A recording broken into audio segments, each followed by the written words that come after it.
Hi good morning. അപ്പോൾ നമ്മുടെ ഇന്നത്തെ റെസിപ്പി വളരെ സിമ്പിളായിട്ടുള്ള ഒരു മെഴുക്കുരുട്ടിയാണ് കേട്ടോ. നമ്മുടെ ഉരുളക്കിഴങ്ങും വെണ്ടയ്ക്കയും സവോളയും ചേർത്തിട്ടുള്ള ഒരു ഈസി മെഴുക്കുരുട്ടിയാണ്. അപ്പോൾ നിങ്ങൾ ഇതുപോലെ മെഴുക്കുരുട്ടി ഉണ്ടാക്കിയിട്ടില്ലെങ്കിൽ ഒന്ന് ട്രൈ ചെയ്ത് നോക്കിക്കോളൂ. ചോറിൻ്റെ കൂടെ വളരെ നല്ല കോമ്പിനേഷനാണ്. വെണ്ടയ്ക്കയുടെ ആ ഒരു വഴുവഴുപ്പൊന്നും ഉണ്ടാവില്ല കേട്ടോ. അപ്പോൾ എങ്ങനെയാണ് നമുക്ക് നമ്മുടെ ഉരുളക്കിഴങ്ങ് വെണ്ടയ്ക്ക സവോള മെഴുക്കുരുട്ടി തയ്യാറാക്കുന്നത് നോക്കാം. നമുക്ക് നമ്മുടെ ഇൻഗ്രീഡിയൻസ് നോക്കാം. നമ്മളിപ്പോൾ ഒരു സവോള എടുത്തിട്ടുണ്ട്, 7 വെണ്ടയ്ക്ക എടുത്തിട്ടുണ്ട്, ഒരു ഉരുളക്കിഴങ്ങ് എടുത്തിട്ടുണ്ട്. ഉരുളക്കിഴങ്ങ് നമ്മൾ വേവിച്ച് കട്ട് ചെയ്ത് വെച്ചിരിക്കുന്നതാണ്. ഒരു 5 വിസിൽ വരുന്നത് വരെ കുക്കറിൽ വേവിച്ചിട്ട് കട്ട് ചെയ്ത് വെച്ചിരിക്കുന്നതാണ്. നിങ്ങളുടെ കയ്യിലുള്ള ഉരുളക്കിഴങ്ങിൻ്റെ വേവ് അനുസരിച്ച് 4 or 5 വിസിൽ വരുന്നത് വരെ കുക്കറിൽ വേവിച്ചെടുക്കാം. എന്താണെന്ന് വെച്ചാൽ ഉടഞ്ഞു പോകുന്ന രീതിയിൽ ഉരുളക്കിഴങ്ങ് വേവിക്കരുത്, ഒന്നും ഉടയാത്ത ഭാഗത്തിൽ വേവിച്ചെടുക്കുക കേട്ടോ. സവോളയാണെങ്കിൽ ഇതുപോലെ വലിയ ക്യൂബ്സ് ആയിട്ട് കട്ട് ചെയ്തെടുക്കുക. വെണ്ടയ്ക്ക ഈ ഒരു വലുപ്പത്തിൽ കട്ട് ചെയ്തെടുക്കുക. നമ്മൾ എത്രത്തോളം ഉരുളക്കിഴങ്ങ് എടുക്കുന്നു അതനുസരിച്ച് വെണ്ടയ്ക്ക എടുക്കുക, അതനുസരിച്ച് സവോളയും എടുക്കുക. ഇനിയിപ്പോൾ നമുക്കിത് മെഴുക്കുവരട്ടിയാക്കി തുടങ്ങാം. അപ്പോൾ നമ്മുടെ മെഴുക്കുവരട്ടി റെഡിയാക്കാനായിട്ട് ഞാനൊരു പാൻ ചൂടാക്കാൻ വെച്ചിട്ടുണ്ട്. ഇതിലേക്ക് വെളിച്ചെണ്ണ തന്നെ ചേർക്കാം കേട്ടോ. വെളിച്ചെണ്ണയിൽ ഈ ഒരു മെഴുക്കുവരട്ടി ഉണ്ടാക്കുമ്പോഴാണ് ടേസ്റ്റ് കൂടുതൽ. അപ്പോൾ ഞാൻ കുറച്ച് വെളിച്ചെണ്ണ ചേർക്കുന്നുണ്ട്. ഒരുപാട് വെളിച്ചെണ്ണ വേണ്ട. നമ്മുടെ വെണ്ടയ്ക്കൊക്കെ വഴന്ന് വരുമ്പോൾ വെളിച്ചെണ്ണ കുറവ് മതി. അപ്പോൾ ആദ്യം നമുക്ക് വെളിച്ചെണ്ണ ചൂടായി വരുമ്പോൾ കടുക് ചേർക്കാം. ഇതിലേക്ക് വെളുത്തുള്ളി വേണം എന്നുണ്ടെങ്കിൽ 2 or 3 അല്ലി വെളുത്തുള്ളി ചേർക്കാം. ഞാനിപ്പോൾ വെളുത്തുള്ളി ചേർക്കുന്നില്ല. വെളുത്തുള്ളി ചെറിയ അല്ലിയാണെങ്കിൽ മുഴുവനെ ചേർക്കാം, വലിയ അല്ലിയാണെങ്കിൽ 2ആയിട്ടൊന്ന് കട്ട് ചെയ്തിട്ട് ചേർക്കാം. ഇനിയിപ്പോൾ വെളിച്ചെണ്ണ നന്നായിട്ട് ചൂടായി വരുമ്പോൾ നമ്മൾ സാധാരണ മെഴുക്കുരുട്ടിക്ക് ചേർക്കുന്ന പോലെ തന്നെ കടുക് ചേർത്ത് കൊടുക്കാം. 1 ടീസ്പൂൺ കടുക് ഒന്ന് പൊട്ടി തുടങ്ങട്ടെ.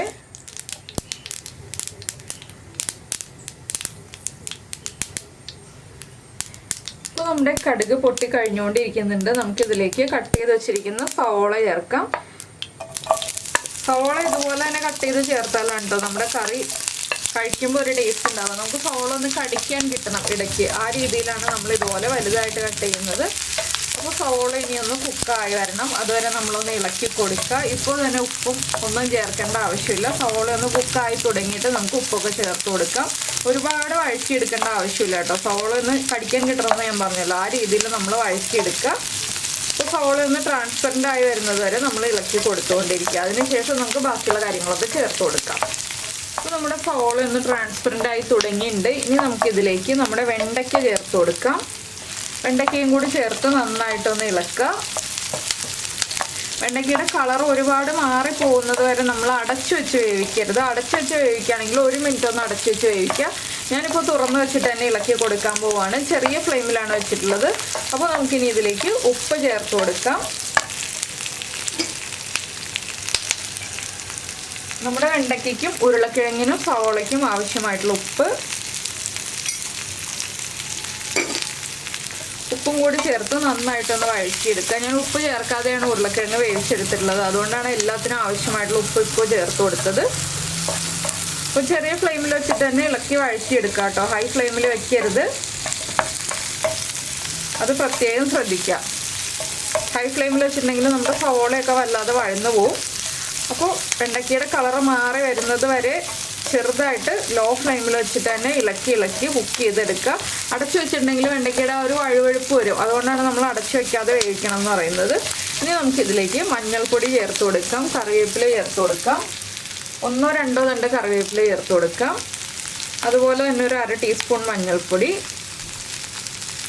മഞ്ഞൾപ്പൊടി ചേർത്ത് നന്നായിട്ടൊന്ന് ഇളക്കി മിക്സ് ചെയ്യുക. നമ്മളിപ്പോൾ മുളക് പൊടി ചേർക്കുന്നില്ല, ഉരുളക്കിഴങ്ങ് ചേർക്കുന്നതിന് തൊട്ട് മുന്നെയാണ് നമ്മൾ മുളക് പൊടി ചേർക്കുന്നത്.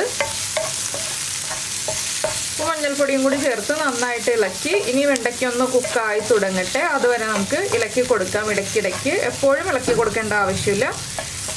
ഇനി വെണ്ടയ്ക്കയും കൂടി കുക്കായി വരട്ടെ. ഇപ്പോൾ നമ്മുടെ വെണ്ടയ്ക്കയും കുക്കായി തുടങ്ങുന്നുണ്ട്. നമുക്ക് ഫ്ലെയിം കുറച്ചിട്ട് ഇതിലേക്ക് മുളക് പൊടി ചേർക്കാം. ഇപ്പോൾ കണ്ടോ നമ്മുടെ സവോളയൊക്കെ കറക്റ്റായിട്ട് കുക്കായി വന്നിട്ടുണ്ട്. നമുക്ക് കടിക്കാൻ പറ്റുന്ന പാകത്തിൽ, എന്നാൽ സവോള അത്യാവശ്യം കുക്കായി വന്നിട്ടുണ്ട്. ഇനി ഞാനിപ്പോൾ കാശ്മീരി ചില്ലി പൗഡറാണ് ചേർക്കുന്നത്. നിങ്ങൾക്ക് എരിവുള്ള മുളക് പൊടി വേണമെന്നുണ്ടെങ്കിൽ ഒരു 3/4 ടീസ്പൂൺ ചേർക്കാം.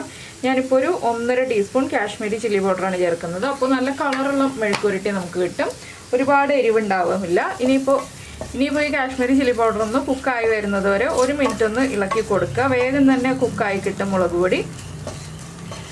1 മിനിറ്റ് ഒന്ന് ഇളക്കി കൊടുത്തതിന് ശേഷം നമുക്ക് നമ്മുടെ ഉരുളക്കിഴങ്ങ് ചേർത്ത് കൊടുക്കാം.